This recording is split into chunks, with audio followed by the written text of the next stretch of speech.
Смедревката ќе се продава по 13 динари од килограма, а грозието вранец 15 динари по килограм, што е 3 динари повеќе споредено со ланските откупни цени на грозието. Ова е исход од повчерашната средба меѓу министерот за земјоделство Љупчо Николовски заедно со представници на здруженијата на лозари и винари. Од министерството велат дека станува збор за историско најголемо зголемување од 30% на откупната цена. Светската криза предизвикана од војната во Украина предизвика сериозно зголемување на трошоците и на лозарите, но и на винариите, и токму затоа како министерство преку подсекторската група за грозје и вино сме во постојана комуникација со лозарите и винариите и заеднички ги креираме мерките за поддршка на овој сектор.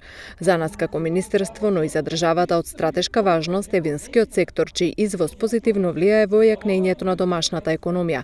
Предходните денови пак лозарите изразија револт од состојбата со грозието и откупните цени. Без цена не планираме грозието да го носи по винарите, планираме по патишта да ги блокираме, па додека не најдеме да седеме на заедничка маса и да најдеме некое решение. Од сега не може винарите, тук што најавуваат, некој сака по 12 динара, а нас производната цена не кошта 14-15, фактички ние не може да обстанеме овака.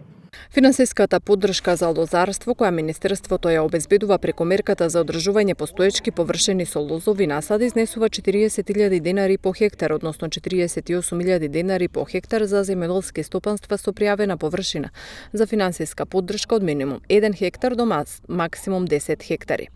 Лозарите добиваат и поддршка во субвенционирање на зелена нафта, која достигна и до 100%, а во услови на криза поддршката е обезбедена и преку интервентните мерки, велат од Министерството за земјоделство.